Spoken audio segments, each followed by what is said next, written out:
que vous diront les gens qui ne connaissent rien à la diète cétogène. Pourtant, contrairement à une croyance répandue, il y a moins de chances de souffrir de carences en régime cétogène que dans n'importe quelle diète standard au vu de la densité en vitamines et minéraux que contiennent les aliments cétogènes. Voyons les apports nutritionnels du top 4 de ceux qui sont le plus consommés.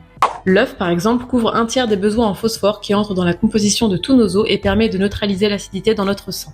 L'œuf couvre aussi un tiers des besoins en rétinol, forme active de la vitamine A essentielle au fonctionnement des yeux, mais aussi à la santé de la peau et des muqueuses, ainsi que la moitié de nos besoins en sélénium, oligo-élément essentiel à la thyroïde, chef d'orchestre de notre métabolisme. Et last but not least, 100 g d'œuf apportent environ 12 g de protéines, soit 18% des besoins d'un adulte moyen.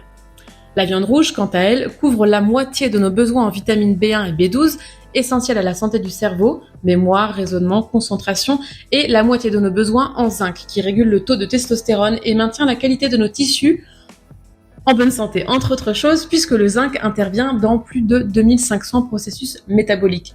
L'avocat couvre 20% de nos besoins en oméga 3, acides gras essentiels à la cognition, la vue, les réponses immunitaires et anti-inflammatoires. 100 g d'avocat couvre également 20% du cuivre, qui aide à la métabolisation du fer, protège du stress oxydatif et maintient la santé de nos tissus conjonctifs, ceux qui entourent nos organes. Également 10% des apports en potassium qui équilibrent le pH des liquides intracellulaires et contractent nos muscles. Et en 4e position, j'ai choisi l'emmental. J'ai pris un produit laitier basique, très consommé en régime cétogène, qui lui, pour 100 g de produit, couvre 90% de nos besoins en phosphore et 100% de notre calcium, qui sert notamment à construire le squelette, libérer les enzymes digestives ou encore favoriser la coagulation de notre sang. Voilà, la prochaine fois qu'on vous dira que votre alimentation est faible en vitamines et minéraux parce que vous mangez cétogène, eh bien, envoyez-leur cette vidéo. Salut!